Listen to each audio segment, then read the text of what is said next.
All right. There we go. Is the audience got audio? Looks like Can you hear me? Can everybody hear me out there in digital Netherland? Hey, internet. What's up? What? All right, so hi everybody. This is Geek Domo Lock and Zaphos. Another episode of Into the Portal. EverQuest next. We're going to talk about what we saw this weekend at PAX and what we didn't see this weekend at PAX, which was a lot. Oh, We saw- high hopes. Yeah, we did. High hopes and expectations. Dash to the rocks below the cliff. Oh, it. I'd like to say it hurt, but I'm getting used to the cycle of abuse we've been getting from Sony. I guess they want to talk about Landmark at the moment, don't they? And they don't want to talk about any other systems. So that's what we got. Yeah. Oh, they're saying lock is low. Why is lock low? everybody's always happier when they're high. Yeah, lock needs a mic boost. Boost your mic a little bit there, Lock. Yeah, I've fixed my camera and now I've broken my microphone, so I'm back on the headset. They can't hear you or Zaphos. Okay, give me a second. This is so weird because they should be able to hear. They can't hear Zaphos. Say something, Zaphos. Hey, this is Zaphos. All right, I have you turned all the way up. Why can't they hear you? All right, give me a second here. See if I can figure out why. Oh no, not again. Right. Now you went louder. What happened? Can you guys hear me? I talk louder. It's on the auto setting on Skype. I don't know. Oh. Let's see. Can you guys hear me? Audio settings. I've got you turned all the way up. Say some stuff there, Mr. Zaphos. Can you guys hear me now? In chat, let me know if you can hear me okay. Make sure the mic is clear of the beard. All right, good. It is clear. That's good. It should be clear. We're better. We're good. Better. Okay. Says better. Yay. All right. Well, we can't have a show without having some sort of technical difficulties. It's our calling card, actually. It's okay. It'd be a waste of a Monday night. Exactly. I have a pink shirt, so it's okay. Yes, rocking the pink shirt today. There's nothing wrong with the pink shirt. Okay, so what we were talking about before people couldn't hear us. Hello, welcome to EverQuest Next Into the Portal, an EverQuest Next discussion. We're going. Now I'm twice as loud as everybody else. Oh my God! Hold on. Oh Lord. Ah, willkommen et bienvenue, mesdames et messieurs, ladies and gentlemen, to Into the Portal, the EverQuest Next podcast, brought to you by EverQuest Nexus. Testes, 1, 2, 3. Testicles, How's it sound? the Greek demigod of nut kicking, Am I better now? Testing. Geek Domo. and Christmas spirit, despite, of course, existing thousands of years before Christmas. All right, everybody says it sounds good. Okay, let's get back to the thing. All right, so we were just talking about PAX and our our lack of information we got there. So go ahead, Locke. You were saying. Let's start over. I was just saying words and kind of trying to fill into. We're talking about PAX. Okay, so Yeah, PAX. What we got at PAX, we had the interview between Terry Michaels and David Georgeson, didn't we? Which kind of I felt covered a lot of old ground. Like we saw that they were making progress in what they were doing, but I mean I can't remember anything super new coming out of that. Mm-hmm. But there was another interview with Athene as well. Yeah, I saw Don't that. go and watch Athene, but it was actually one of the best interviews I've seen with David Georgeson so Mhm. far. And again, it was covering old ground, but you can kind of see how they're refining the message down now, where they're saying we're talking about Landmark. That's what we're really excited about. It's coming very soon. You're going to be able to do incredible things. Like they always say we really want to take it above and beyond anything anyone's seen. Excuse me, too much Dr. Pepper. Mhm. They want to take it above and beyond anything anyone can see. That they're saying they want They want it to be like walking through the imaginations of players. They've hinted at combat being in it. They've hinted at AI being in it. The real estate, So I think, I'm getting more excited for Landmark than I was originally. When I first heard about it, it was a building tool, and it was going to be, Minecraft with other people around. And then no, it's an MMO. It's going to have all of these extra features. So I think, the main thing I've taken away from PAX is a new level of excitement for what Landmark will be capable of. So yeah, that was a lot of words. It's all right. What about you, Zaphos? What did you think of the information that came out? It was okay. It was just okay. I was kind of hoping for a little bit more, like a beta announcement. That'd be great. Something like that. That would have been really cool. I'm still looking for that roadmap. I'm still looking for that, hey guys, here's our open roadmap. A la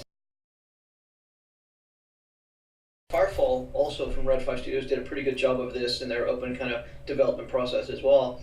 But just saying, here's where we are today, here's where we're going to be in 3 months here. And I understand there's some requirements around that for, NDA and protection at this stage, but still, I'd like to know a little bit more about that. Besides that not being announced, I think it was a lot of information we've heard before, a few mistaken bits of information that maybe shouldn't have been announced, but overall, just as Locke said, continue to build the hype, which is great. It needs hype built. I don't want to see another SOE niche game. Not that EverQuest originally was, but by any stretch it was a market leader, but I want to see EQNexus also be a market leader, not a game for diehard fans of previous titles. Right. Yeah, they're trying to include everybody with this particular title. I would just wish that they had given us just a few more tidbits. It almost seems like they just, we can show the clips as we get going here, but I've only got 4 clips of new stuff that they didn't show in any previous thing, and they kind of just confirmed some of the things that we already knew, so it wasn't like any drastic great information. I suppose it's still really so early though, and the official line, which is another thing David Georgeton has been better at saying, is they can make the game themselves. Absolutely, they're fully staffed up and prepared to see the whole development through themselves. But they're saying they want to see what players come up with in order to make that the kind of central thing about the game. They're using Landmark as a tool to build the game with the community, and they're saying, we want to see these incredible things that, groups of 30 people in guilds that have been building stuff in Minecraft for years. I mean, can you imagine? It's the same thing. It's like taking the blocks and placing the blocks. You look at some of the Minecraft builds that we've had and some of the amazing talent that's been shown there. Mm-hmm. It is beyond me.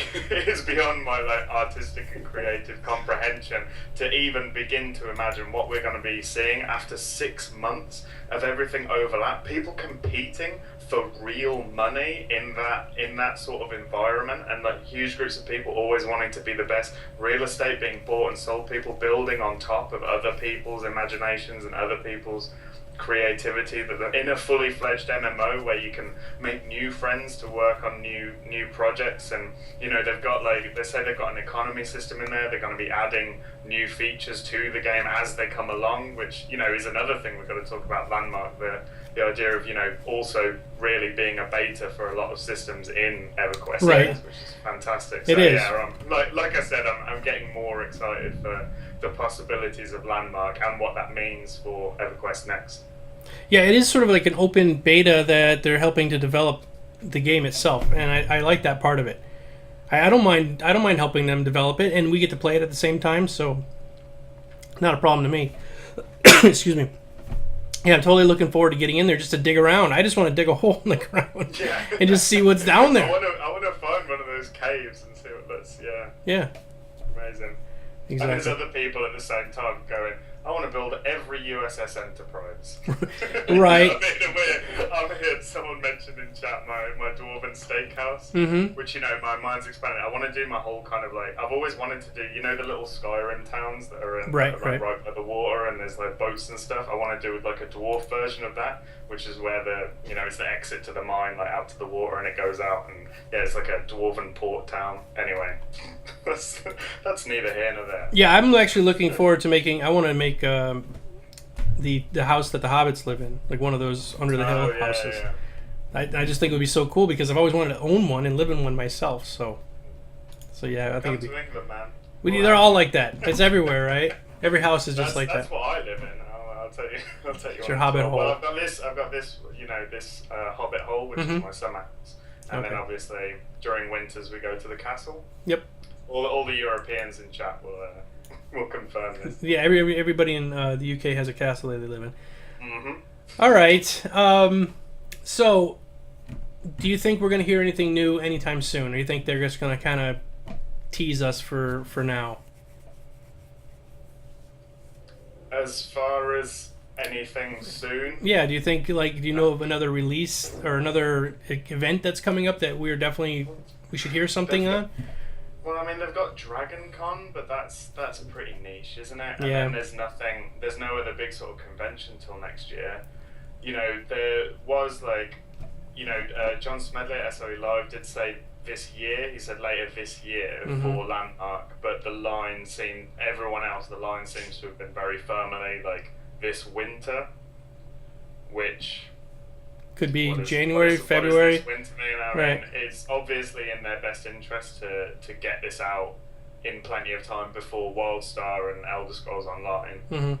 They're going to want to get it out of the gate, and if it's not going to be feature complete at launch as well, I think they're going to need some time to hook people in if they're not gonna sort of lose a big chunk as the other big shinies come out. So I still feel like we have to hear something soon, but I don't know what capacity that'll be. Maybe another black box video or something. I don't know. Something I that. think we need a little more than that at this point.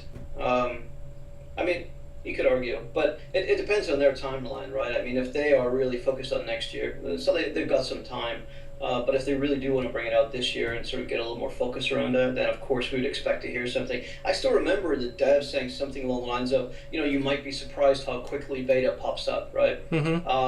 And that was, back August, and here we are all the way at September now. We've made it pretty far. It's been a wild ride. It's been at least 38 days. I think roughly. That's the thing though. I'm getting impatient, right? Yeah. It's okay. Still, it's such a short timeline. I mean, we're everyone here in chat. Hey guys, and obviously all of us. We're very firmly in that early adopter camp of people. That were waiting for the big announcement, and we're already kind of excited. And now we're we're looking for things to be excited about, and we're devouring every shred of information. But they need that kind of slow ramp up, and they need a bit, in my opinion, they need a bit more of a sort of groundswell of interest, and a bit more of a group going on before they really start dropping those big ticket items. Mm-hmm. Because they for those real big features, apart from the huge revolutionary features that we've heard about already, for those next kind of big gameplay features, I think they're gonna want a bit more of a buzz going on. But what better way to do that than beta? I just want to get in beta. Me I too. don't care if all I can do is run around doing backflips. I will be happy at this point. Exactly, just exploring the world. Real quick, I forgot to mention, everybody who's in the chat, if you want, you can type in question in brackets. Legendary Neurotoxin just did it. And write out your question. We're going to get to a question and answer session later on in the episode. So do that. We have some people in chat that are gathering all the questions up and sending them over for us to read as we get going. All right, so... All right, sounds good. Let's get on with our topic number 2 then, which is world choices and PvP alignment. So I'm guessing what they're talking about is if you are befriending the kobolds, and every single day you go to the kobolds and you bring them some chocolate and flowers, and they love you, and then you decide to join into a guild or a group with another person who has been killing kobolds, what's that going to mean? Are you suddenly flagged now that you can be killed by the kobolds, or what? What are your thoughts? Zaphos, do you want to go first? Yeah. Yeah, I will go first. Go ahead. This question. Those gnolls. I mean, yeah. So we have this row song. We have this book of your deeds throughout time. We have your actions being tagged. So I think inevitably there's going to be consequences of that, as they've stated so very well. Yeah, I mean, if you go out and kill an entire race, if you are the Knoll Slayer, I think that's going to have a pretty big impact. And I think, are you asking, would you be kill on sight to Knolls? Is that a term that we can use? Yeah, we can say KOS. Yeah, I mean, I think ultimately you definitely will be. The real question for me, I mean, I think that's an easy one to answer. Go out and kill 500 Knolls, they don't like you. I think that there will be, and I would like to see that at an individual level, so at a player level, right? I would like to see that at a guild level. I would actually like to see a guild become KOS. You fly your guild's colors, and semi-intelligent races can hate on you. I like that. Factions can hate on you. So it's really a sub-extension of factions, right? So I really like that. But the other way around is much more interesting. Can you make friends with the Knolls? That's what I find really compelling. It's the reverse faction. Can I go out and be a total git? Can I be, can I be the best friend of the orcs, the Knolls, the dragons? Can I help them wipe out players? How far can I be just a rancid git is really what I want to know. And I think that might be an interesting way to quote-unquote grief, right? I mean, I don't want to see griefing in the game too much. It kind of ruins games, and it's funny for a while. But I would like to see players be able to sort of be empowered to be bad. Oh, absolutely. That's part of the whole sandbox thing. If that's your choice and you want to be just the scum of the universe, then you should be able to be. Right. And I think that's kind of what they were talking about is, so now you became friends with the Knolls and they're your buddies. Can people now attack you because you're so aligned with the Knolls, you now are flagged as an enemy of the world kind of thing? I guess that's what they were kind of... I think it's a sub-extension, as I said, of factions, right? So it's kind of a reverse sub-extension. So in my book, the answer would be, yes, I hope so. I would like to think so. And if the system is complete, if it's a complete system, then I would expect that to be the case. If it's a linear system and has limitations, then we may see something a little bit different. We may see a brick wall, a quote-unquote invisible factional brick wall. That just depends on how far in the development they get of the AI plus the faction system combined, plus the ability to track and tag players at a both micro and macro level. So you have being tracked at your own personal level, at your guild level, and at your racial level. So I think that, depending how they decide to track those things, it's going to dictate just whether we can get to that level of granularity. But I think that it would be awesome to have repercussions that are so extreme that basically if you kill all the little furry, fairies, if you're a fairy killer, then, any elf in the game can just kill you without consequence. All right, Locke, are you ready? Am I up? Oh God. Okay. This is such a big thing because it's a whole question of how a faction's going to work. I've said before, I hope it's not a binary morality thing. I don't want it to be good, evil, and neutral. My personal thing. I don't think that's interesting. The way I'd really like to see it is a less granular version of what Zaphos was explaining, and the reason I say that is for actual gameplay and making it possible to have relationships with players as well as with the world that you're in.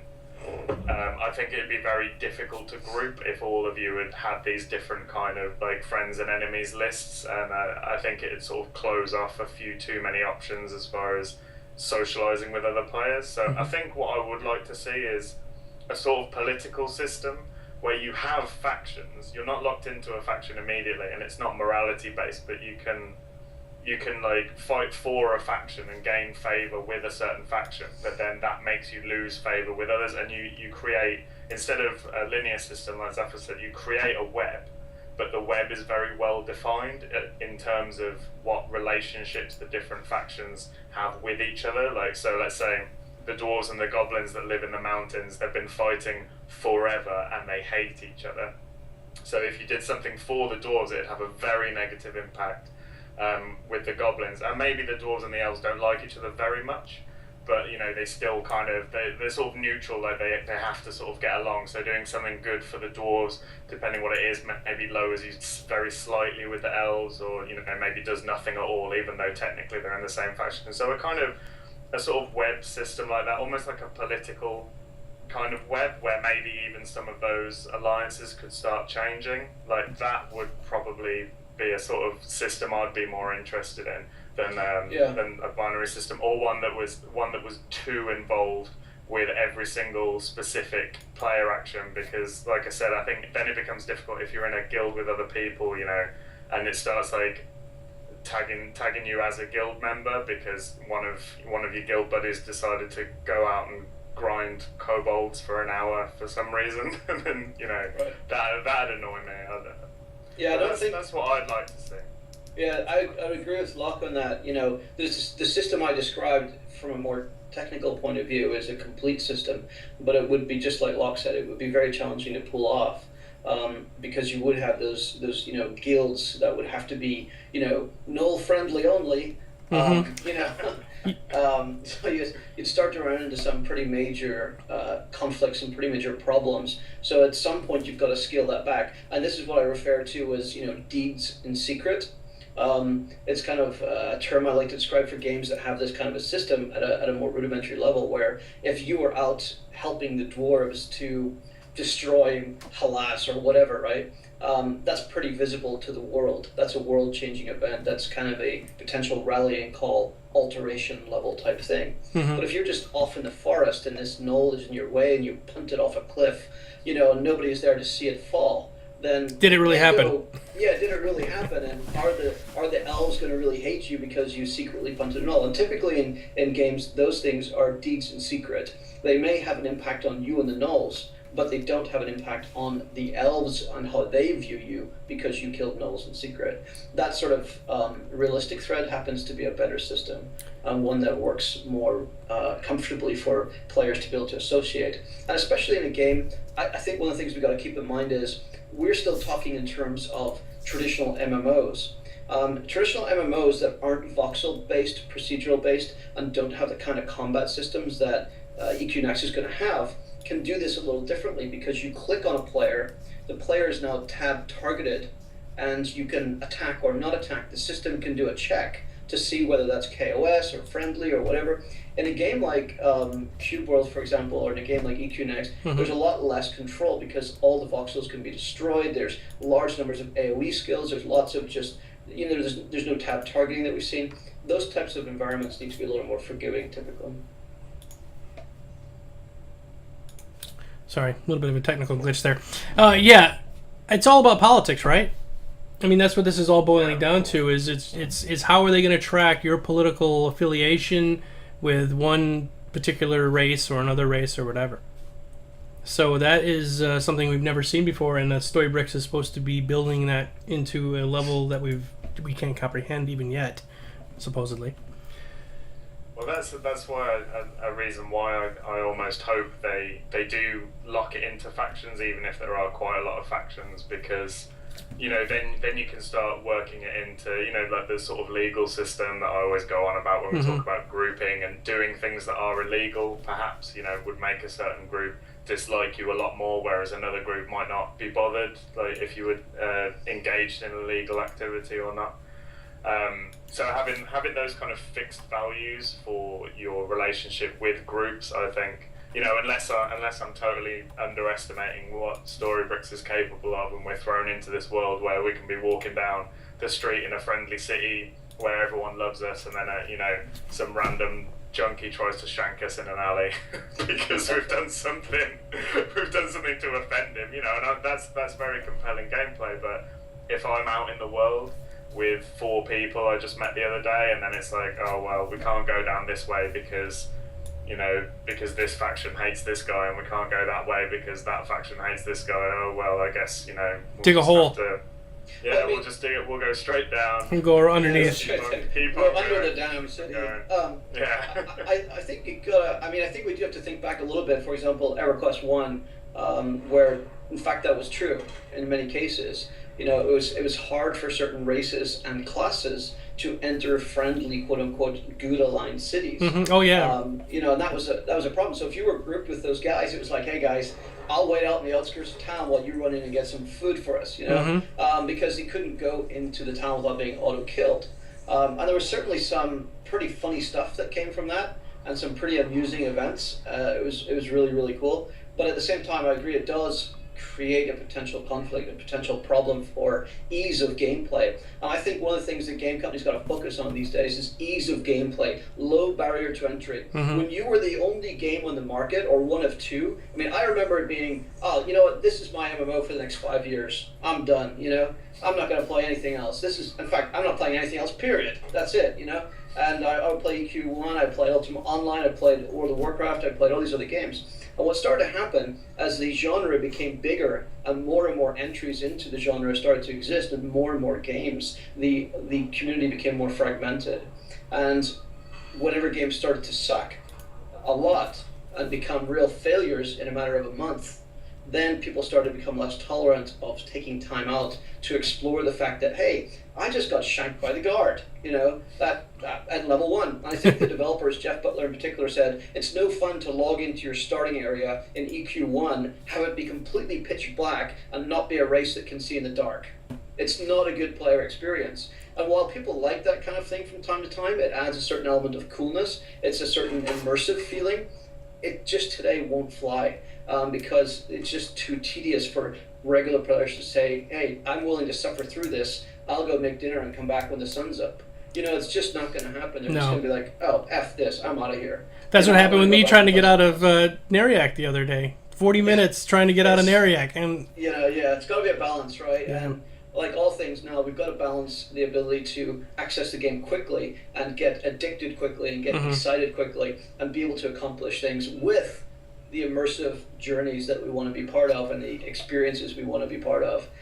So that's why I don't think we'll see things like corpse runs to the bottom of a well that's covered in water and surrounded by frog locks. I don't think we'll see those types of features where you're going to lose your stuff in 10 minutes. You've got 10 minutes to get the team together and do some MacGyver shit to get this thing rolling. There were some really cool stories that came out of that, but I don't think we'll see things like that today. So why am I telling this story? Because I think ultimately the faction system like Locke and I talked about and other systems within the game are ultimately going to conform to a slightly lower barrier of entry. Absolutely. All right. That was a long-ass answer. It was good. Really good.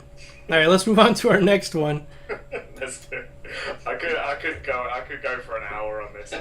Yeah, right. We're going to talk now about contested, non-contested, and tagging. Yeah, that question. For those who might not know, there's a roundtable that goes on over at EQNexus website, and the roundtable questions have been really vague, and we all complained that they were really vague. And then so they come out with this question, which was contested, yay or nay? And yeah, that was probably like the worst question I've ever seen on a survey in my life, especially because we have no idea what they're talking about. That's the I read it and I was confused, and then I was angry, and then I was a little bit hungry. I had a pizza, and then a whole range of emotions. I was still confused, and the whole cycle repeated. And it's just my immediate reaction was what do you, contested content, yay or nay? Just 5 words, and how many that poses so many questions. Specifically because we don't even know. We have no information. No point of reference. We have no information to base any kind of response on. So why ask a question? Why not just say we will have contested content? Tune in to the dev blog next week. Watch the video, read the blog post next week to find out, the exciting ways we're going to implement this in the game. Like, why ask the question? It's meaningless. Completely meaningless. They were asking us about a feature that they have not described yet, and then hoping that we'll somehow give them an influence of what we think it should be. It's like, what do you think of the new hairstyle we just installed last week? What are you talking about? We haven't even seen it yet. We have no idea what you're talking about. Well, I do like hairstyles, so I guess I'm in favour. All right, Zappos. Vin Gaming in chats just said, I imagine Locke rocking himself curled up in the corner. The question doesn't make sense. But of course, Vin Gaming was here when it happened. Yes. He was kind enough to throw a bucket of water on me and Straighten your head out. and drag me outside. So, What do you think? made perfect sense to me. Oh, you loved it, huh? Now, if you hear my kids screaming in the background, it's because they just okay. read the question. Yeah. No, I think I understand why people are confused by this question. I do, because it makes no sense. And I think that the fact that it makes no sense is a good thing. So, Okay, explain yourself, because I'm like, yes. what? So here we go. All right. So from a developer point of view, if they specify that what they mean by contested is content that you are required to kill to get specific things that you need that other players can kill before you get there. In other words, he who dares wins. The first person gets it wins. Whatever. Mm-hmm. If there was a PvP setup, whichever team kills the other team gets the monster. There were contested elements in games like EverQuest 1 where you had to kill a dragon to get part of your epic quest line item, or you had to do this rare spawn that spawned once every 7 days. And yes, I camped mobs for 7 days in a row. It is not conducive to a productive life. No. Get flat ass syndrome. Yeah, and This is the thing. This is what you're doing right now, though, Zappos. You make like one little statement, and you go, "Oh yeah, it's really simple. It's just this." And then there's about 50 caveats, and like if it's totally puts clear. some maybes afterwards. If it's a PvP system, if it's this, if No, it's no, that. it's totally clear. Well, the raid bosses aren't gonna respawn like we've seen before, so it's not gonna be a question of camping a spot. So that's out the window. Yeah. And now I don't even know what to do anymore. I don't know. Log is exploding here. Log is exploding. Yeah. Go ahead, finish Taking your... every ounce of my Britishness to keep it inside. Let him finish. Go ahead. Log is overanalyzing. I'm done. Paralysis of Done. analysis. I'm Tyra Banks. So, oh god, the flicking fingers are back. So basically, if it is, if that's what they mean by contested, that's great. So the developers need to know that old players, old EQ style players, people like me who grew up on contested monsters being a part of the MMO experience and loving it. And that's, for example, how vanilla World of Warcraft started. You had lots of contested things, not necessarily contested, rather, let's just call them epic. They took off those things because if you didn't play a PvP server, they won't, as Locke pointed out. But like you could do the epic quest, you wanted to get rare spawns. They were contested in the sense that if you wanted to get your time lost Proto-Drake, you had to somehow compete with your fellow man to acquire it. Because it only spawned once in a certain period of time in a certain location. If that's what they mean by contested, I'm all for that, right? I really, really like that system. I think it's a great system, but it needs to be balanced with freely available recurring content as well that allows you to progress in other ways while you're waiting to have access to contested content. I mean, what contested really means is it's a contest. You are aiming to compete with your fellow players for equity. Right? Mm-hmm. And player equity is really, really important in a game. It's how you gauge your relative success in the game versus other players. It's how you become a power monger or a warlord or a master brickmaker. Because you have reached the contested mithril blocks and gotten them before other people, and so your bricks are the best. Right? Right. So that's what I assume it means by contested. I don't think it has anything to do with PvP at all. Okay. I think PvP is irrelevant. So to answer Locke's question, PvP is a separate system that can coexist with contested content or without it. It's not necessarily relevant. The difference would be an instanced piece of content where you zone into an instance. It's yours and your groups. You own it. You run it. The monsters in it give you your loot, and nobody else can take it away from you. It's protected. Mm-hmm. And so I think you need to have a balance of contested and freely recurring. In sandbox games, we typically don't have instances because they take you out of the sandbox and put you in your private little sandbar or something, whatever the hell that would be called, So they take you out of it. If you think Star Wars Galaxies, which is a big influence, in my opinion, on EQNexus, you're going to think, there are certain things in that game that he who gets there first wins the prize. Mm-hmm. The real question is whether those things will be reoccurring or not. So if you kill that monster, can anybody else kill the monster? If you kill the monster, will it respawn? If you kill the monster and it drops X piece of loot, is that piece of loot unique to the world because it will never be created again? And those are all really good questions that I actually hope are true. Because that's what gives players equity. And having that equity gives you a sense of reward and accomplishment, and it also helps to define your story. You were there at the Battle of Nagafen. Other people weren't.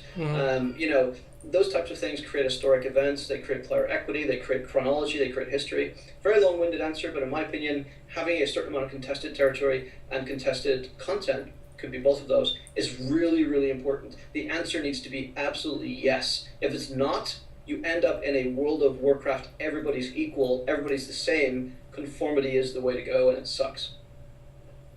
Sure, I agree absolutely with the sense of player equity. I think that's massively important, and I think like the way that you're describing it to me makes perfect sense, especially for a sandbox environment and the way that EverQuest Next is going to be designed from the little that we know about it. I think there's no possible way they could not have things contested. As David Johnson said, we never want you to have the same experience twice. So how could the same raid boss pop up in the same place, for someone else to turn up? And then obviously that puts instancing kind of out of the window in terms of repeatable content. So yeah, I think absolutely. You go out in the world, and I think the big thing that you said then that I really liked was the idea of who dares wins. The idea of going out into the unknown, as it will be. Those really dangerous areas, away from the player centres, away from the rallying calls, where everyone is, going into the deep dark to find the big bad, to take them down. And once they're gone down, they're dead, and that's it. You took their loot, you've got their stuff, you've got the big fancy hat, and everyone knows you the bad man, and that's the end of.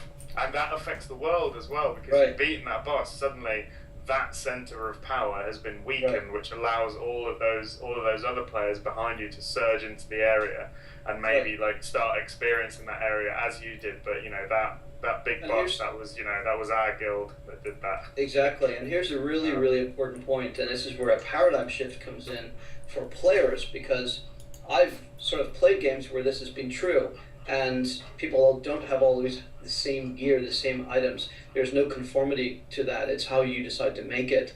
Ultimate creativity, players being able to design their own weaponry based off of building blocks within the world. All of those things take us into something completely different than what modern MMOs have handed to us through, or rather force-fed us through games like World of Warcraft and all the clones that came after it that took off in a branch of development for the genre and almost killed the genre, in my opinion. The genre today is almost failing as a direct result of constantly chipping away at what players consider to be a quality MMO world. So what I mean by that is, the reason that people freak out when they think that a major boss might never spawn again is because they're still believing that that boss will drop an item that everybody should have. Right. And therefore it's unfair that I don't have it because I was at school or work or whatever, right? And that's not the case. That's absolutely not the case. Your ability to have equity in the game and be as powerful as your fellow players should be no way dictated by one boss that you recurringly farm, so that everybody standing in Halas is dressed the same with the same weapons, same glowy sword. The same mobs. Yep. It is so suck, right? It is just horrible. What we want is a game where you're telling your story, and the ability to tell your story is based on the ability to create unique experiences. Absolutely. Yeah, it's a sticky subject. Wait. What? So we're saying no to the raid finder then? No raid finder. No raid finder. I thought we were on the same. No? Okay. You want a raid finder, or are you being sarcastic? No, I don't want a raid finder. Jeez, I was like, holy crap, what are you talking about? You don't know me at all. What is this? Yeah, you're freaking me out, man. Don't do that, Locke. You're making me scared. Yeah, I'm just going to get kicked out the call then. Raid finder. Hang on. Go on. Yeah, I don't know. It's a sticky subject, isn't it? I think a lot of people are sort of built in one way that they've known. Okay, for us who've been playing these MMOs for a long time, we sort of have this idea of how we saw this all develop, But a lot of people, you look at it, WoW might have been their very first MMO. We make fun of it. The Lich King. Yeah. Think about it. Think about everything that came in. Right. during Wrath of the Lich King. That was, a lot of people's first MMO experience, was that? Right. So they've grown up in that sort of environment, and we're proposing to them, or at least EverQuest Next is proposing to them, something completely new and unique, and it's going to be hard for them to kind of get their head wrapped around it. So we might be trying to preach to the choir right now. All the people that are sitting in the chat are probably hardcore, either with us or most of them are probably with us because they appreciate what we're trying to say. But there's going to be people out there that just don't get it, and that's okay because they're going to have to get in there to see how it actually works out. It's a different experience because I heard one person report, this stinks. I don't like this because I just want to get with my friends, get in my group of 5, get in my instance, grind my tiers, get my loot, and call it quits. Right. That's what they consider. I know, but that sense of finite progression, that sense of being told this is what success means, and we're telling you how to play the game. Some people find that comforting because it's easy to assess what you need to do in a given night. You jump in, you hit the raid finder, you get in your dungeon. If you're lucky, you get a drop. You cheer, and there's much rejoicing. And your achievement list in the book. It's Skinner box. There's no risk. There's no consequence. So there's without risk. There's no real reward. Like all you've done is spent enough time doing the line dance to get whatever it is. Right. So it just means you have played. It's like PvP ranks in games and stuff as well. It's more about how much time you have to play than how good you are. So there's no risk. So there's no real reward other than the bright lights and flashing colours on the screen, which is total Skinner box, and you totally miss out on this whole like no guts, no glory thing of like it used to take a real concerted effort of will from like a group of people to really like fight through a series of challenges, and now it's you click on Raid Finder and you go and you do the line dance, and then you go. Yep. Exactly. And I think it won't be for everybody. It won't be for everybody. There are people that are going to want that very linear type of gameplay. That being said, the more people that get in a game and the more mass appeal that this game has, and this is why there has to be a balance between hardcore features and really, slightly more casual friendly, lower barrier to entry, so that more players can get in and experience that. But ultimately, those players are going to struggle with this because this is about your story. And if you want to be told what the story is, then you're not going to like this. What I look for is a game that says, here's a rich universe. Think like the Tolkien universe, right? This is the EverQuest universe with all its history and story and lore, and this is one shard of that history, one possible future, one possible, historic book, if you like. There's EQ1, there's EQ2, and there's EQNexus. And they're all individual stories, as we've heard. They're individual lores in many ways, right? So here's one facet of that. Now, you go out into that world, do what you will, make what you will, become what you will. It's entirely up to you. And that's a concept that people are going to take a lot of time to readjust to if they didn't grow up with that concept. Oh, absolutely. And you're right. It has to be a fine balance. There has to be sort of accessible to the WoW generation, but also have the reward that we're looking for our generation of MMO players. And it's gonna be tough. I think for a successful MMO, especially a sandbox, I agree with David Georgeson, who says you need a lot of types of players. So for an economy-driven sandbox MMO, you need farmers and grinders and people that are going to go out and collect all of those things. That then the hardcore upper raid tier, which I'm not part of, by the way. I'm way. That's how I want the game to be, because I want those people in my game. I want the top 1% there. I want to see the achievement and think, wow, that's amazing. If only I didn't spend all my time PvP and I could be one of those guys. Or if I was instead of getting my ass kicked by sitting in a cave, rogues and thieves and stuff, selling toothpicks. Selling toothpicks. See, that's me. That's the thing. I mean, I've always felt compelled. Like, I'll use World of Warcraft as an example because we're still talking about it, but I always felt compelled that I had to get in and I had to go do these raids, and I really didn't want to because I didn't like the whole people calling you out for not having the right gear, or you screwed up, you didn't step right on the floor when the lava was moving, and all that other stuff that you can kind of screw up with. I didn't like it. I really didn't, but I did it because at the end I got that shiny axe, and I was like, look at this, what I got when I killed that boss. And that was the only reason I did it. And I hated that sort of carrot on a stick thing they used to throw at us and make us play that way. And can't stand But it. that's the thing, they beat you with the same stick. It's like, all right, if you're not gonna chase the carrot, if you're not gonna chase the carrot on the end of the stick, you log out for a few weeks and come back, you see where you're at. Do you know? Especially in PvP, then you have to go grind a load of battlegrounds with people that are just gonna, two-shot you. Anyway, that's a whole other conversation. But they did bring. I remember reading about this a long time back when EverQuest or World of Warcraft first came out. That they brought in some game developers from Vegas to help them make the game just like a slot machine, so that you every once in a while you win, but just a tiny little thing, and then you'd hit the big jackpot if you played it enough. And this is the way these games work. At least the WoW type of game. You play it more and more you play it, the more times you're pulling that stick, and eventually you're going to get the reward by playing it enough. And that's all it is, psychologically. It's Skinner box mentality. Like, people are actually more likely to continue repeating an action if they're only occasionally rewarded for it. Yes. If someone's rewarded with the same reward every time, like, they'll get bored quickly, and if someone's never rewarded, they won't. But it's finding that exact sweet spot, that kind of Goldilocks zone of just enough, and the just occasional purple drop for everyone to like lose their minds. And that's what keeps people playing. I'm saying people, I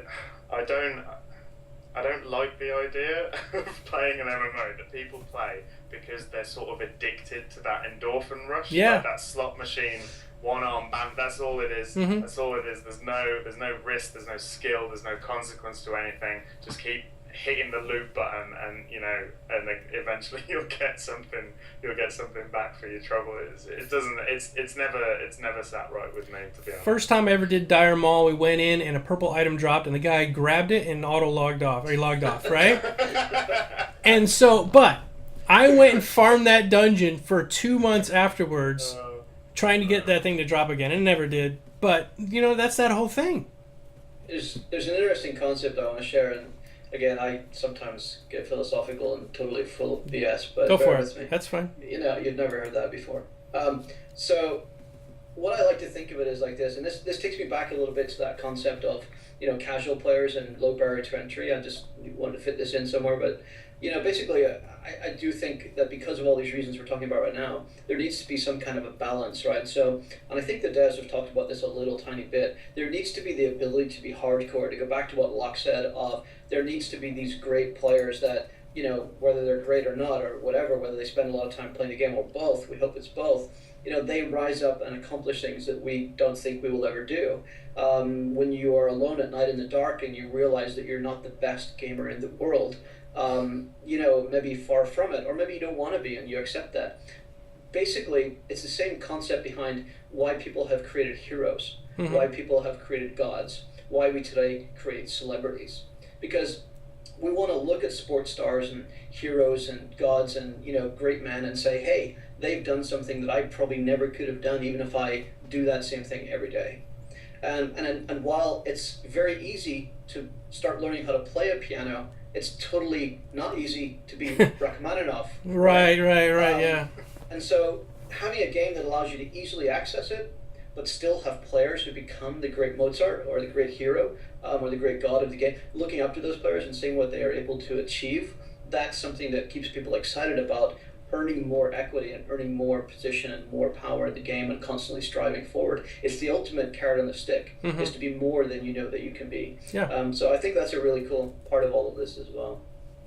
I agree, and I think, it's, in my opinion, I've thought about this before, and it's no surprise that as MMOs have gone more down the direction that they have, we've seen games like League of Legends rise to be the most popular games, and the ones that are pulling in the big audiences and all the money, and it's like this huge esports scene because people want to watch those top 1% players. A lot of people who play League of Legends, I'm sure, must be spending as much time watching other people playing the game as they do playing the game themselves. I used to watch Day 9. Fantastic, isn't StarCraft. that brilliant? Yeah.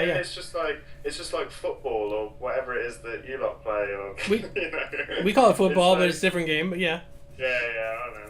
But it's like that, isn't it? You can go down the park and play yourselves with your buddies, or you can watch like the best of the best go up against it, and that's why it's a huge. Like, I mean, how much is just sport worth worldwide as an industry? And Right. that's kind of, I think, what games like League of Legends have tapped into by having those top players be such a visible part of the community. Absolutely. All right. Next topic. Oh, we're doing another topic. Yeah. Pay to play, free to play, and pay to win I'm such a issues. pro. Top 1%. Go for it. Business model. Business model. Business. You want to tackle it first this time, Locke? It's show business. You ain't got no business to show. I don't know where I'm going with this. I don't either. Let's have us talk for a while. I can talk. Yeah, Certainly. All right. Issues with pay to play, free to play, and pay to win. What do you got? Wow. I mean, there's so many options here. It will be free to play, so that's just part of the deal, right? What the question is, where the really interesting question is where will it be pay to play? Where will that enter the arena? Where will that become important? We know Player Studio factors into their ability to make money quite significantly, I would imagine. That's going to be something that's really huge. It also touches on a really huge point, which is the ability to sell plots of land in a procedurally generated world above and below ground. Right. So, I mean, that's huge, right? That's like owning the earth and being able to make it bigger every time you wanted to because the land ran out, Right. and make money on it every time you do. Yeah, and I mean, there's plots of land that you're going to have besides very rich mineral deposits, we assume. Or those may be randomly generated, and it might not matter. We don't know. The proverbial diamonds in Minecraft, it could just be random. We don't know, but it seems to make sense to me based on what I've heard from the devs that there will be mithril in the mines in the mountains as opposed to in the swamplands, right? Yeah. So I think it'll be regionally sensible. So that all creates this question of the value of your player equity. Your player equity now has value in terms of the plot of land or in terms of the templates that you can build. So those things are going to be a really important part of their ability to make money. I would have to imagine at some point there'll be some type of thing that we can buy. For example, it wouldn't surprise me if a player shop allowed you to buy additional plots of land, the ability to place additional claims. You're saying like a grocery store or something, like you would set it up like that? What do you mean? No, I mean you go into the SOE cash shop and you buy additional claim flags. I see. Okay, yeah. That makes sense. I seem to remember hearing one of the devs saying something along those lines. When you first go into the world, you've got your first flag. You have a flag that you can plonk down, and then that's your area. And I think then everything after that is going to be cash. So I think there's going to be stuff like that, convenience items, that are going to contribute to the business model. But I mean, I don't think it's ever going to be pay to win per se. It just doesn't make sense in the model. There's a question of bots. There's a question of buying these things, making them valuable, and reselling them, and how that could be an RMT, rogue money trade system. There's lots of things like that, but I don't think we're going to see I'd be surprised if we see a huge box price. I think we might in EverQuest next see a box price, buy once, play free. I think that makes sense to me. And I hope they do that because it gives a lot of opportunity for collector's editions for diehard fans. Yeah, they're going to have to because I want my really little Verona vase statue and stuff. Yeah. So I'd be all for that. I'd like to see, the different types of purchasable retail boxes. $60 a pop, whatever it happens to be, 120, whatever they get up to. Plus then some microtransactions available, as well as the Player Studio where they take a cut, and then kind of free to play after that. That's what I expect to see is that hybrid combination. Okay. What do you think, Mr. Locke? Well, Mr. Domo, I'm glad you asked. I don't know why people. I've had a few conversations like this where people do seem to think there'll be like a hybrid model or a buy to play, but I've heard so many times from devs. David Georgeson said in the Athene interview after PAX, he said it will be free to play. Yeah. Omid on Reddit said it will be free to play. Terry Michaels, John Smedley at SOE Live said it will be free to play. If you go to EverQuestNext.com at the bottom of the homepage. It says free to play. I think if then they turn around and go, oh no, we mean free to play, like there's no subscription. I can't imagine their PR department is that bad that that they think they'll be able to weather that storm. But so you don't think they'll have like a digital collector's edition or anything like that? I think they'll absolutely have like early adopters packs and digital collector's edition type bundles that you'll be able to buy before launch. Probably after launch as well. They'll have special items, intended to give you, maybe a special thing to put like on the front of your first mud hut, Minecraft style that you make. Maybe little special things like that, or some kind of boosts or something to give you, to give you a bit of a leg up just to get over that first kind of hurdle.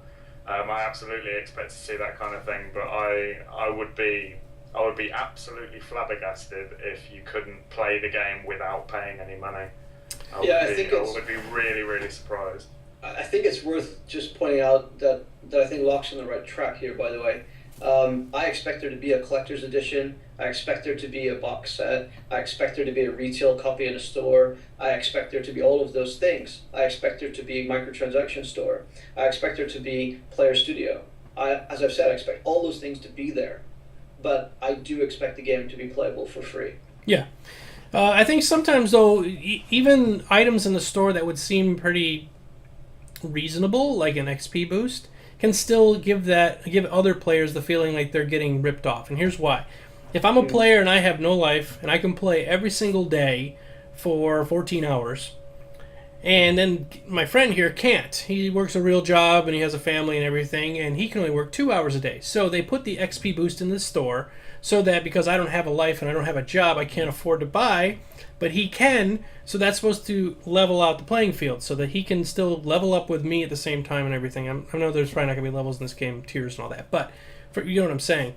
But what if there's the third type of person who has 14 hours a day and is somebody, a rich kid, and he can now buy the experience boost. So now he is flying past everybody else. And so I think that's where a lot of people get nervous. They're like, they don't care about person 1 so much, they don't care about person 2, but person 3 that has the time and the resources can somehow win the game before everybody else can, or get to content before everybody else can. Don't know if it's as much of a problem in a sandbox game, but what are your thoughts? I think if someone has 14 hours a day to play a game and doesn't have to worry about money, I'm not worried about the game not being fair. I'm more worried about life not being fair. Right. I think that's where this all comes from. That's where the people are upset about. I'm not bothered about it. That's fine. I'll just be like, who did your great-great-grandparents have to murder for you to have this life? Yeah. I think, oh god, there's a really similar, even though it is buy to play, there's a really similar system in Guild Wars 2, and they really do promote it. And I think it's one of those things that, you can buy gold with real money in that game, and that's a huge part of their of their business model. And honestly, like because of the nature of the game, because there's no real gear treadmill that's based on gold, it really doesn't seem to make a huge difference. You can get those experience boosts, and it's like 50% extra XP off mob kills, but it's barely noticeable. Because of level scaling, or they've said in EQNexus they want you to be able to do everything right from the start anyway. How fast your level is, and it's not really an issue. And I think that it's not going to be fair. Life isn't fair, right? Yeah. I don't think it's up. I don't think it's Sony's job to make sure that everyone's life is satisfactory to the point where they don't have to worry about someone being able to level 25% faster than them in a computer game. But in 6 months' time, I remember. Oh my god! I just had a flashback to Reddit before Guild Wars 2 came out. Right. People were talking about how, because you could buy experience boosts in the cash shop, that was pay to win, because that would mean that people on certain servers could all buy those boosters, and then they'd all get to level 80 before anyone on the other server, and then they'd all have an advantage. and people called that pay to win, and it's like, okay, so that's week one, and Right. after week one, when everyone can actually log in reliably and, Right. and play the game, and some of the bugs start getting ironed out, it'll be fine. And I think in online games, I think we're not at the point where we can expect them to be perfectly functioning and balanced in any meaningful way within the first 6 months after release. And especially with a game like EverQuest Next, I imagine mistakes will be made, things won't be fair.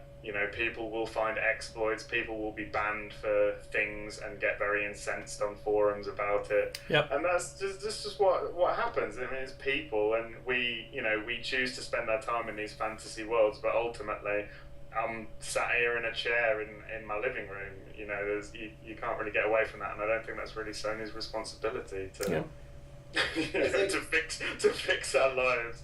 But it is their responsibility. They need to fix my life right now. I think that there's a couple of things I like to throw out when I have this discussion, because it comes up in a lot of games these days. And the first one is, what is free to play? What does that mean? Right? Let's define free to play. Okay. Free to play means that instead of typically being, as Locke said earlier, instead of being forced to buy a boxed version, now we've clarified this, instead of being forced to buy one, you have that choice oftentimes, but you essentially can take that amount of dollars that you would have spent on a boxed version and translate it into payments over time to things in the game that are made available to you to purchase that you think will be useful for how you want to play the game. Mm-hmm. That's the intent behind free to play. Now the thing is, some people can spend the equivalent of buying 10 copies of the game. So you've got to put in some checks and balances to make sure they don't unbalance the game. But this brings you to point number 2. And by the way, point number 1, what is free to play? It does not necessarily mean that the entire game, all content, all conveniences, all options are constantly turned on and you can play completely for free. Yeah, I want to get to that in a second, because that's that part. So, go ahead. We'll come back to that. Yeah. What is pay to win then? Well, it means you're paying to win something, right? Shock, right? Mind's blown.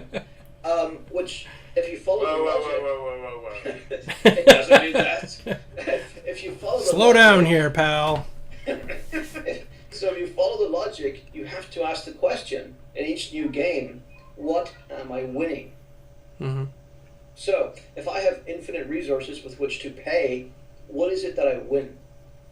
And in a game where you are telling your story, independent of other players, the only thing that you really have to win is how quickly or effectively you tell the story you want to tell, which isn't really winning much. Right. The only place where paying to win would really be applicable in a negative sense is if you can pay for things that give you an advantage over contested content. Then you have a pay-to-win system. That's what I think that most of the people were concerned about, that I read about this on Reddit and things. Yeah, so as long as you don't go down that path, as long as I can't go and buy a 400 million% mount that gets me to this mob faster. It's faster than light. As long as I can't buy super duper fast arrows that hit the mob faster and tag it and it's mine, as long as there aren't systems... compass that shows you what direction the raid bus is in. Exactly. As long as somebody else doesn't have a mithril brick finder, it's going to be okay. It's really just about how quickly you can get to where you want to go in your story. At that point, it's convenience. So you got to always ask, what is it exactly that I'm trying to win? I think that what I want to touch back on the other thing you were talking about, how will it unlock certain aspects. We have SWTOR as the example, which recently went to free to play, supposedly, and it's completely crippled. Like, you can't do anything. You can't talk to people. You can't open up the auction house. You can't mail things to people. All these things that are just like, yeah, I get it. So that's something the part people are mostly worried about. They don't want to get into a game where they're so crippled that they're just forced to pay a subscription or forced to pay for some sort of expansion or whatever that makes them go to this cash shop and then unlock a certain thing and pay $20 for this, because they have shown that you will spend more money on microtransactions every month than you will on a subscription. So when the devs start doing that sneaky stuff, it really irks a lot of people, and I could see that killing a game like this pretty quickly.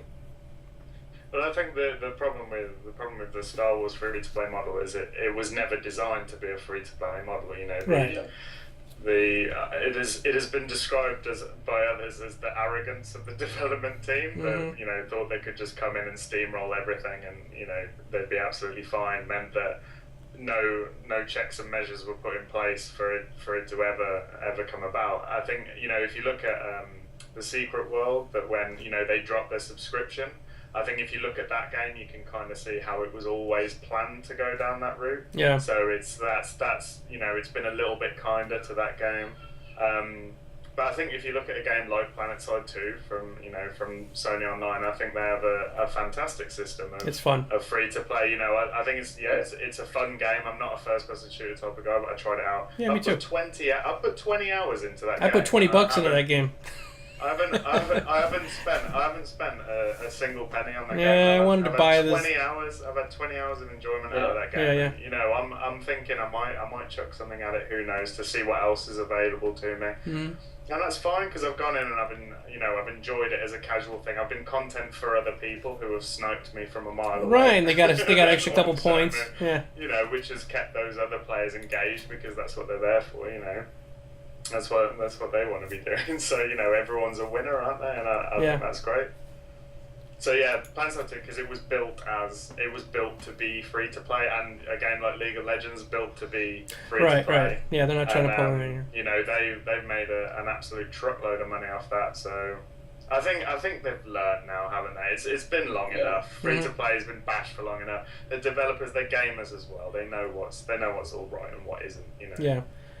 I think they'd be, you know, absolutely stupid to put anything in that was game breaking. We will though, I predict, because I can see into the future. I don't know if any of you know this, but on Reddit. Yes, I saw that. About a month before launch, as they start revealing cash shop items, there will be a Sky is Falling post where about 1,000 people will boycott the game because of some item that's in the cash shop that lets you move 10% faster for 20 minutes or something like that. Absolutely. Pay to win. It's pay to win. We hate you, Sony. Pay to win. All right, so we're going to hit into our Q&A time. So everybody, please start writing in your questions. Put it in brackets so that the mods can see it. While we're waiting for the questions to start coming in, we will. I want to mention that we are sponsored by EQNexus, which is an amazing website community that they have awesome conversations over there. You can jump in anytime and start chatting away over there. And all of us, Locke, myself, and Zaphos, we're all over there chatting with everybody too. So come on over to EQNexus and make sure that you join in the conversation. All right. It's great. It's really growing into such a good community at the moment. I'm so pleased with the way that it's been panning out so far. Yep. Anyway, that's just what I think. Yeah. Good place to hang out. Are we doing questions? Yep. Sick. Right. Legendary Neurotoxin is back again, saying, how big is this world gonna need to be so there's not overcrowding for terrain? Giant empty expanses like Star Wars Galaxies, even bigger? I do have an answer for this. I have a quote from Terry Michaels. Okay. It was just he did say that theoretically the world, especially in I think specifically in EverQuest Next Landmark, the world could theoretically be infinite, especially with the way that you can move between servers and everything. They said there's no real reason why they can't do that, but it's just a question of whether they'd want to do that or not. So yeah, the tech is there for it to be completely open. I think because of the way that terrain generation works and the way that I read somewhere after this PAX, they said that there'll be certain items that you have infinite of, so you'll always have as much dirt as you want and as much rocks as you want. I had a question about that. Yeah, you'll be able to put like trees everywhere and stuff. So as far as terraforming an area goes, like you'll be able to go absolutely crazy. But it's just actual like building materials. Bricks. I think will be in short supply, which is great because that means they just voxel farm and it's almost it doesn't matter what the terrain is. Like you just need a space to put your flag down, and then within a couple of hours you can make that area look however you want it to look. I wonder how big it's going to be. Is it like an acre, 2 acres, 3 acres? How much you can actually build in that specific spot? Yeah, I don't think they've had a specific answer. I think they've said I think they've said it's going to be big to the point where if you're by yourself, you'll struggle to fill it. That seems to be the general consensus. Yep. I mean, I don't want to say that's definitely the answer, but I think there's a couple of good points raised there, in terms of the size of the game world, right? I think it is infinite, for all intents and purposes, depending on a couple of things on the server side and the client side, but ultimately it is pretty much infinite. The question is, as Locke pointed out, as Terry Michael said, is really more about would you want to make it as infinite as possible. What happens in like a cube world or Minecraft is the world essentially goes on forever. Eventually your RAM will break down, but ultimately it goes on forever. And the question is, do you want to do that? Because how do you want to handle your community? How dispersed or close-knit do you want your community to be? There are players like me who want to go off into the wilderness sometimes on usually an alt character and explore and never ever see humanity ever again. Mm-hmm. Usually if people don't buy enough bricks. But, I do that and I like to go out and explore. I did it in Darkfall. I got a mount, I get a cloak, I get a couple of basic weapons, biggest backpack possible, whatever it happens to be, and I go off and I never come back. And I see what all sorts of things I can discover and find and loot, and if I can get back alive, and I usually never do. Right. I remember once I had this, great, journey I'd been on, and they have these chaos boxes. You open them up, and they're randomly spawned around the world. But I'm going to places in the tops of peaks of mountains that nobody ever goes to, and I'm finding these things with amazing things in them, and they can have massively, massively expensive and rare items in them, or just cheap garbage. And I remember I had a whole bunch of these. I'd filled up everything. I was ready to head back.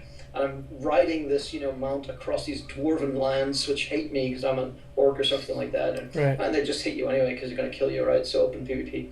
So I'm getting chased down by these guys, 3 of them trying to pin me down and corner me. Another couple of guys come along with bows. And ultimately, I end up dying in a field and losing everything. Oh.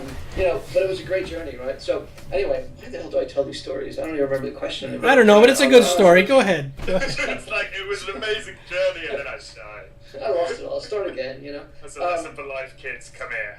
So I think you've got to be able to give players that kind of exploratory option in a game like this. But at the same time, you want them to be able to gather around the crafting table, sell their wares, exchange stories, exchange items, do whatever, be part of the community. So you want to have both. So I think Terry Michael's point is more addressing, hey, we want it to be a really large world, and it can be, but we want there to be some limitations so that players don't just get lost forever, and that rallying calls go ignored, and things that require grouping never get done. They want that type of stuff to be able to take place. So I think it's a question of how you want to handle the community and the interaction between players as opposed to what's technically possible. I expect it to be big. Same here. All right, let's move on. We got like 500 questions we got here. Yeah, we got so many. Oh god, this one's huge as well. Cyril, I'm really sorry if I pronounced your name wrong. Hey, how you doing? Says, what do you think about racial stats / abilities versus all races being equal? Big question. Racial abilities, racial stat meaningful racial stat differentials. Well, what do we reckon? Right off the bat, I want dark elves to see at night and humans to be blind. Right? Nostalgia. Yeah. By Geek Domo, the new fragrance. It's great. It's musky. It's very musky smelling. That was a Watchmen reference for anyone in chat. But anyway, but I'm all for that nostalgia. I think as far as just the basic racials, dark elves should be able to see at night. Trolls should be able to see at night, and that kind of thing. As far as stats, I mean, have they even really talked about stats all that much? It almost seems to me like they're just sort of skirting that whole issue. Like, will there be stats in this game? I mean, they probably will, but is it WoW style stats where it's based off of D&D, con, dex, strength, all that? What do you think? I think they did mention at SOE that stats are there, but they're not the central core of building a character. I think it's there always has to be numbers behind what's happening, obviously, and I think it'll probably be more of a guide as to how a certain class is meant to be used, as it is in Warcraft, because there's very specific. If you are this class in this spec, this is your gear. So really, it's just a guide anyway. Mm-hmm. It doesn't make any real difference. They might as well not be there really.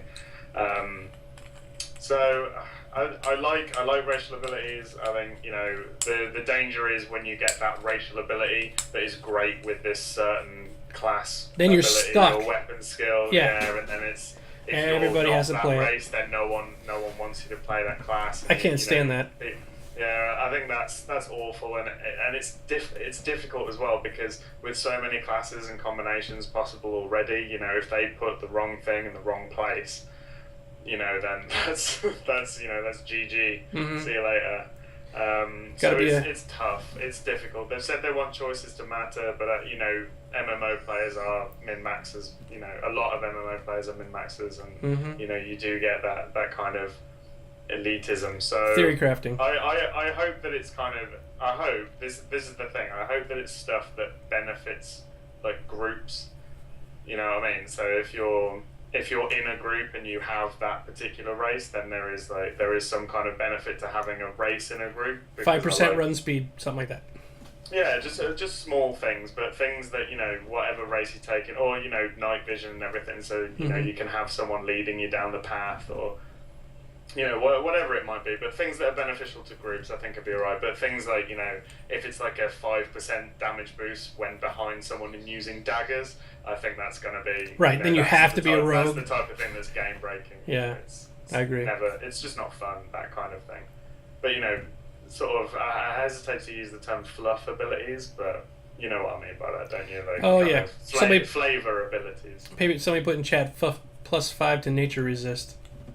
Yeah. Yay. Like, what does that do for me? So those... what do you think, Zaphos? It's a pretty big question. I'll just answer it very shortly, though. I think that... look, I want a story. I think that I don't like equality. I like inequality. So that I can be on the top. So, you know, that's what it really boils down to for me is, you know, all things being equal, all things will be boring. You know, that's kind of my saying. So I don't like equality. I like there to be some difference. You know, I don't want to be a Ratonga or an I suppose you can't really play a Knoll, but, you know, or a gnome, and feel that I'm every bit as capable as being a defensive type character or warrior as an ogre or a troll. You know, from a lore point of view, I like there to be some little things like that. Now, what I will balance that with is the following. If you are willing to put in the effort to be a gnome warrior, you should have the ability to be every bit as good in the end as a troll. But it might be a harder path. Mm-hmm. It's a good take. I like that. Yeah, I do too. We've got to move on because time keeps dragging on. Let's go. My man, Legendary Neurotoxin, thanks for coming. Has it actually been confirmed that players can have positive interactions with enemy/AI races, or is the most we can do to help orcs something like staying out of the way and not saving their victims? I think this is about doing things. It's back to the idea of getting in the way of players doing rallying calls, isn't it? Mm-hmm. Yeah, because that's the question. Yeah, I think that's what they're talking about. Is if, say, you want to be a griefer and you want to charge in and block the people from taking the bricks back to the guy, then can you kill the guy, the players carrying them, or can you help the orcs kill those people, or whatever? Yeah, I think that's what we're talking about. Is like, because I know there are players that's to them a good game, and I can understand that. I don't appreciate that, but you know, to them they like that kind of thing. I think, Zaphos, what do you reckon? Freedom? The devs don't want to create a game that's based on the potential for griefing, so griefing itself will be kept to a minimum. I think that there will be an ability to have negative consequences, but I think most of those things will be indirect as opposed to direct. In other words, I think you'll more accidentally and on the outskirts help stop something like that, as opposed to, say, by not participating, as opposed to saying, hey, I am now an orc warlord, initiated into the tribe, and I live in Crushbone. I don't think that's going to happen. That would be epic, though, would it not? It would. That would be really cool if you could do that. Would be cool. Work your way up to the... I think it's a little early to say, but I think ultimately, you know, it will be possible to be evil, but, you know, maybe in a way that we haven't seen yet, or they haven't told us about. That would be yes. Cool. Yeah. Time keeps dragging on. Let's do it. This name I have absolutely no chance with. John VDC? The first, there's so many consonants. The first part is John. So hey, John. It's John VDC. His last name is like Van something. It's really hard, bad, and he gave. Oh yeah, right. No, this guy. Hey Yeah. man, how you doing? And he told me, don't even try to attempt to say my last name. Just call me John VDC. So. Yeah, the pressure of reading. If factions are influenced by your guild, won't that just mean more drama when people destroy your faction just to annoy somebody else? Yeah. I guess we're going back to griefing again, aren't we? Yeah, we're still. What is the matter? All you people in chat, what is the matter? You all just want to. Well, no. What I think they don't want the griefers. I think, as they're saying. I know. Yeah. What do we think, Zaphos? You were talking about guild faction before. What do you think about this? What do you think about guild drama caused by people altering faction in ways that other people won't like? Yeah, it just depends if they extend the tendrils of influence to that level of detail or not, or whether they put up Chinese walls, so to speak, between different guilds and players' abilities to have alternating or opposing faction relationships, right? So it's like I said, if you go out and kill a whole bunch of orcs, does that mean that a holy paladin of good is going to smite thee every time he sees you? No, I don't think so. I think it'll be deeds done in secret to an extent. I don't think it'll have too much of an effect. It could be a good political system. You've just got to watch that you don't run the risk of creating a political game, and that's not what we want. Domo, any thoughts? Actually, I was just looking for something for the next question. Do you want me to hold off on that one? Yeah. Sorry. Okay. We'll go on Midian. Who the hell is Midian? Nobody knows. Hello. No. You can ask the next question. I didn't get it in time. I was gonna do something cute, but it didn't work. Oh, okay. Then we'll go to Seamus Jones' question. Yep. Hey, buddy. How you doing? If I play a halfling and murder another halfling for a ring, can I move to a cave and sustain myself on just a diet of fish? I imagine he means raw fish. Yes, raw fish. Raw fish. Oh. Precious. What do we think? You know what? I'm going to say yes. Yes, Me absolutely. too. Yeah, I think they need to put that in the game completely. Because I plan on living in a cave. I'm going to be Captain Stinky, passing out toothpicks. So I have no problem with a guy named Smeagol living next door, hanging out with me eating fish. Honestly, this is a game-breaking issue. I will be boycotting the game if this is not possible. It'll be the first thing that I try to do. Gollum. Yeah, drown him in a river. Yeah. Fair enough. Right. So Midian, whoever the hell that is. Yeah.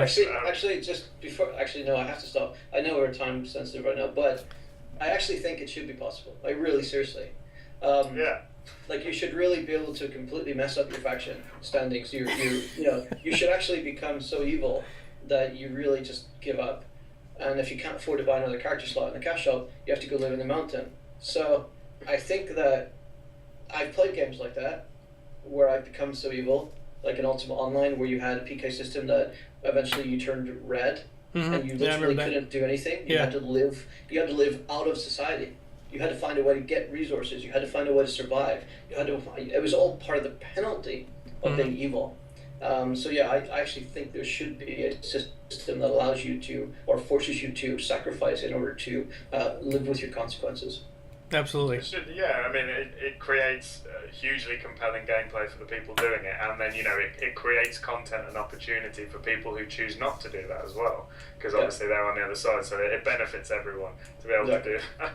So we made a serious answer to your joke question, trying to make a mockery of this podcast. How dare you? Because we're so pro. Yeah, because we're so pro.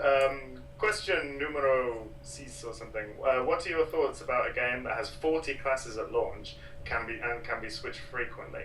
Do you feel this impacts character identity within the world? I think so. I'll take a stab at that. It is. Yeah, it's one of those things that you can't have serve two masters kind of deal, right? And I think if you have 40 different options for you to pick from, what are you really good at it? Now, they did say that you could play a particular class and stay with it all the way to the end. You don't have to play those other 40 classes. So maybe of the 40, you pick 3 that you really focus well on, and that's something you could become really epically known for those 3 particular classes. But But yeah, I think it impacts your identity. I think it does, because you might be known as the mage, and then now all of a sudden you show up the next day and you're a Shadow Knight. How did that happen? You know. So yeah. I think as long as it, I think with 40 classes, homogenization would be inevitable if it was in a system that didn't rely on roles and heavily rely on roles. Obviously, we're not looking at classic Trinity, but from what SOE have said, there is that role system in there, and I hope that classes are dependent on each other in a rock paper scissors kind of way. And I think as far as character identity, you know, if the roles are strong, then it's about what role you fill rather than what character you play. I agree. I think that's fantastic. I think that's, you know, it creates even greater identity, because, you know, you'll have all right, you converted me. Well, yeah, but you know, that's what I'm saying. In that circumstance, if it all goes down how they say it's going to go down, it'll be fantastic. But if it is, you know, as a lot of people, worst case scenario, have said, if it does turn into just DPS Zerg Rush, where there's no reason to not just go 100% damage and just max out your damage, then, you know, to me that'll be a total failure of design. In my opinion, because, you know, then why even have different classes? Yeah, absolutely. You know, it's all the same thing. Yeah. But yeah, if it's based on roles, Zaphos, I'm sorry, carry on. Oh, it's no, fine, it's fine. I look at it a slightly different way. I see the role of classes in a sandbox game is to create tools.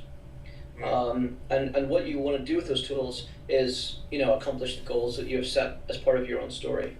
So when you go out into the world and you discover the ability to learn a new set of skills, aka you learn a new class, really all you're doing is saying that, hey, I, Zaphos, now know how to wield a sword in a slightly different way.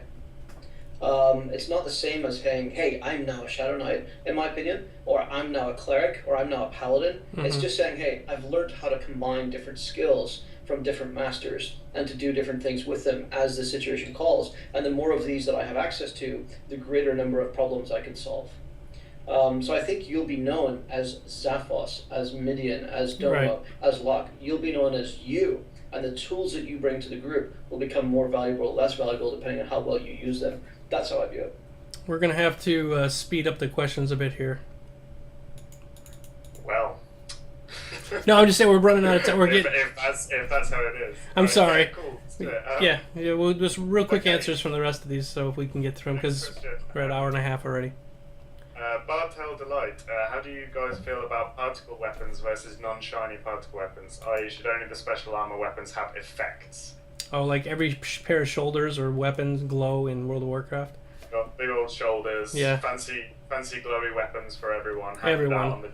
On the way into Orgrimmar. Yes. I think the first... They pop out of the fountain in Stormwind. It started out sort of simple, though. I mean, what was it? Beastmaster? What was it? Beastmaster was the very first one you could get in World of Warcraft when it first started, and it was hard to get all the materials and everything for it, and it was kind of cool to have a glowing red sword, and then now if you don't have some glowy effect, it's just ridiculous. I don't know. Yeah, I think some game designers, they end up in a state of inflation, or it becomes like a sort of arms race situation where you have this one fancy item, but then the next fancy item has to be just that little bit fancier. And, you know, sooner or later you end up where there's so many of them anyway, you might as well just make a load. I think with the art style that they've gone for in EverQuest Next, I think it would be odd if we didn't see certain things with particle effects. I would like to see gear that is crafted, and if it has certain types of magical enchantments on it, those enchantments are what make the particle effect happen on the armor, rather than it just being, you know, this is what this particular thing looks like. I think, you know, it's good for customization, it's good for PvP, like knowing, you know, what that person's all about. You know, I think it's good, you know, talking about character identity, you know, you can you know, it's a way of visually saying, like, this is what I'm about. So, yeah, that's my take, my quick answer. Yeah. Okay. Yeah, no, I agree with that 100%. I'd like to see particle effects be in effect. I'd like to see those particle effects be indicative of particular skills, abilities, you know, enchantments, crafting items, just like Locke said. So if I see somebody running at me with a sword that has, you know, big shiny pig's tail coming off it or something, I know this guy is a lethal pig slayer with pig slaying enchantments, right? So I got to be careful if I'm a pig. right? Yeah. So that's the kind of thing I mean. Or maybe if you're a capitalist pig. Brick. Straight out the subconscious from Zaphos. Very nice. Anyway, enough silliness. Next question. Bin Gaming says, what do you think this Etherneer time thing is going to be all about? Obviously, talking about, they've said EverQuest 1, EverQuest 2, and EverQuest Next aren't really the same universe. They're like alternate dimensions of the same thing, and through this Etherneer, this hypothetical, perhaps afterlife, some sort of spirit dimension, is where the three games are linked. So, tie-ins, what do we think? Domo, I know that you're into this kind of thing. Yeah, I think... I don't know that. No, you don't. Yeah, I'm really all about string theory and particle physics, and the planes coming close together and touching. Anyway, so I don't know. I think that they can pull together the different lores to try to make them match up. But yeah, this is a total reboot. The Etherneer thing is supposed to be that where when you die, you go to a place where everybody is from all three games. Was I reading that right, or? I guess the idea is that all the sort of characters and individuals kind of have the same soul, but are individuals split across different dimensions. I see. Mean, that's as bit, far as I can tell. Yeah, I think it's just a gimmicky way of sort of tying it together without actually being bound by anything. I mean, I'm sure they'll come up with interesting. That's where Interruck is, by the way. To do with the story. Interruck, he's hanging out up there in the ether. Yeah, he's not allowed to come to this realm. Yeah. For me, it's a piece of lore that is really a system. In other words, it's a mechanic that allows the team to create anything from rallying calls to player-driven AI to special events that revolve around crossovers between all three games. That's really what it boils down to for me. Okay. It's a cool little thing. I mean, they could have left them completely separate, but they've come up with a fun idea to link it together. So why not? It's fun, isn't it? Underline, full stop. Seamus James, hey buddy, will you guys make a big fat guy tune just to see him do parkour? Yes. I will now. Yeah. An ogre for sure. I'm going. I'm dwarf all the way anyway, so it'll be hilarious. Yeah, dwarf with a big hammer and plate mail, bouncing around. I don't know if you bouncing around like a gummy bear. Did you guys have gummy bears in America? Oh yeah, we have gummy bears. Bouncing here and there and everywhere. Ich bin ein Gummibär. Ich bin ein Gummibär. Do you remember when the dwarves, when EverQuest first came out, before they even started in patches, the dwarves used to do these front roll, and you could actually run faster by doing flips forward than you could by running in any other race. So a naturally agile race, people forget, is that muscle density, power to weight ratio. Mm-hmm. Yeah, they took that out eventually, but it was good for a short time. Yeah. Just flipping dwarves everywhere. Zaphos, any thoughts? Maybe we can roll this into the next question, which basically says, what are your feelings of the new parkour videos? All right, we'll play that some more. We'll play that while we're talking.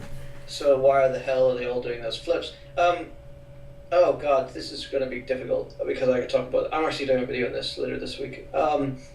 So basically what it boils down to for me is it's about movement, and it's about being able to cross space in a certain amount of time. And look cool and feel cool and be very action oriented, as the game and combat system will also be very highly action oriented. The concept of doing this with 5 or 6 people is going to be comical. It's going to be really interesting, but I think it'll become pretty much the norm. So basically it's cool. I like it. I think it's going to be really fun. My big question is, we're seeing it now in an empty universe. What's the impact if you have spawns of creatures all around the world? Then how does it play in more? I think that's where we're going to see it be more interesting. I just had this vision of these people, like you see these people leaping over mountains and stuff, and it's just like this random, like the Blues Brothers when they're in the church, and these people just flipping through the air left and right. I don't know. Yeah. For me, if I was a developer, 40-man raid. Yeah. Oh, yeah, it's going to be fun. For me, it's a way for the developers to say, hey, if people die and go somewhere, how do they come back? If they don't have a mount, how do they get where they're going? How do we do this without breaking travel? How do we create a system that's easy to access and fun? How do we make people happy? How do we make it look cool? Oh, let's do parkour. Yeah. It's I okay. think reading between the lines, what I've heard a few of them say, it does kind of give me hope for the game, really, because they've said, they want people to explore and travel out into the world, and because of that, they want it to make just moving around the world to be an engaging and fun activity. And I think, well, because of that sort of design philosophy and premise, that kind of gives me quite a lot of hope that we will actually have to travel places rather than just pinging around the world. If they've said we want travel to be engaging and fun, then fingers crossed that means it's going to be a big enough world to make travel a necessary part of the game. Yeah, for sure. Should we move on? Move on. Go. Got a quick fire. Sorry. What kind of crafting social classes would you like to see in EverQuest next? Oh god, it's another hour conversation. We could talk about this for maybe we should just next. We could do a whole show. We could do a whole show on crafting because I love crafting. Oh man, social classes. I love the idea of social classes. Where did they go? Especially when you can switch so easily. Like what was it they had in SWG? They had dancers and musicians. What if you could get different musicians together and learn different instruments and craft different instruments and getting a band to play with people, all the bards and everything. Fantastic, just things to be able to do with other people. Mechanics existing within a game that allow you to do certain things and probably hopefully benefit other people in some way. You could be a starving artist. Think about just filling out the world with these people, and think about role players. Role players get a lot of stick from a lot of people, but I think they're brilliant. Like when you're walking through town and you see these people like having a conversation in the speech bubbles, and it does make you kind of stop and do that double take of, is this something new that I'm right. I always stop and watch it, and I think it's a fantastic thing to do in the world. And if you give people all the tools to be able to flesh out a world, and when you walk into a town there's all different people doing different things, I think as far as what I'd like to see everything. I'd like to see jugglers and fire breathers and street artists and musicians and dancers and I don't know, that's all just the arty kind of style. I'd also like to see merchants, lawyers and merchants and lions and tigers and bears. Oh my! And just every type of sort of social, non-adventuring type job I would love to see. I don't think that will ever happen in a game like this, but I would like there to be a lot of scope for that to be in the game. Oh, there we go. All right. I got quite passionate about the answers to that. The answer. Well, we could we could talk about it for an hour. We could, yeah. I think I was trying to answer quickly, but it just ended up. We should actually. Somebody should take a note of that and say, let's do that question next week. Actually, it's probably one of our topics, maybe because I don't think we'll have a lot of new information by next week. Yeah, so that'd be cool to talk about. It would be good. Should we save that one for next week then? The crafting, yeah. Well, I definitely want to talk about crafting social class. All right then, guys. I want your 10,000 word dissertations on my desk by Wednesday. That's all right. First draft. Question: do you think the EQ devs are going to handhold with UI, or do you think they will throw back to the first EverQuest? What do we think UI is going to be? How far back in the first EverQuest? Like when it was just a square in the middle of the screen with buttons all around it? Many moons ago. Or when you could actually move it? I think they're talking about probably Velia's UI. Yeah. I think for me, I can answer it very simply. I think that the UI will be ultra slick. Mm-hmm. It'll be ultra minimalist, and it'll involve 99% muscle memory after your first 3 hours of playing the game. After that, you won't see a UI pretty much. You won't even have to look at it. Yeah, I mean, besides your inventory and crafting and things like that, when you're actually in the game in combat, you won't even recognize there's a UI there for the most part, if they do it right. It'll be super minimalist, very small in the number of actions that you can take. I can't remember the exact number now, but we'll see what it is. It's 6 or something. 8, but you'll have a limited number of actions you can take, and that's it. That's all it will be. It will be extremely minimalist, and that's a really good evolution. I would absolutely hate to think that any modern MMO coming out in the next 5 years would dare to create a UI a la EverQuest 1, World of Warcraft, or any other MMO that's been built recently. They are so out of date. It's not even funny. It's terrible. Yeah, I agree. I agree completely. I hope that it's minimal. I hope it's not intrusive. I don't want to look at a UI in a game. I don't want to have to be looking at cooldowns or watching my minimap when I'm traveling around. I want to be looking at the screen, what's actually happening, and taking in the beautiful scenery with the amazing lighting. And I want to, chop down trees for no reason and dig a hole because I'm a dwarf. God damn it, and that's what we do. I was just playing Final Fantasy the other day, and I was remarking about that with my wife. I was saying, look, I'm looking at the little mini map the entire time. I'm like, okay, I got to go to I'm missing everything, like not watching the world at all. So yeah, I would love a minimalized UI. And if you need a map, you hit M to open the map, which is okay, but not have it up in the corner all the time where you have to follow it. Just my opinion. Last question. Yep, last question. Last question from Blue Plane. You alright, mate? Is what would you like to see as guild features? Guild house. Guild house. Definitely gotta have Guild house. Mm-hmm. Whose house? You can't jump between guild. Actually, I like WoW for this one thing. They instituted the whole leveling up system for the guild, and it made people not want to jump between guilds. Because you can, this always happens, and maybe I'm just have a pipe dream here, but you know that when you form a guild and you're small, people will join you just so that they can have somebody to talk to level up to where they can get to the big high level so that they can jump off and go do the real raid and stuff with everybody else. And they call them farm guilds, that you're there just to facilitate leveling somebody, and then they're going to leave you at the end. I don't know if there's a way to fix that, but I hated that in World of Warcraft, so they instituted the whole... the longer you're with a guild, the more points you earn, and then that keeps you there. So I kind of would like to see something like that. Zaphos, what do you reckon? Incentives to stay with the same guild? Yeah. In a game of consequence, there should be consequences to being in a particular guild, both good and bad. So I think that there absolutely should be guild mechanics such as Domo was just talking about, guild perks, guild benefits. I think it's a great system. How Blizzard are coming with that, I don't know. Recently they've been so terrible, but I think there's just some really good ideas around that. Having multiple guilds that you jump, so horrible. Yeah. In a game like this, you want to be attached and you want to have a flag and you want to fly it. Mm-hmm. That's really, really, really important. I think it'd be really interesting to see if they decide to go with a guild player studio account, so that you have the ability to contribute to templates and things that you want to sell as a guild for real money, and then use those real monies for something else. And the guild leader hikes off with all the cash.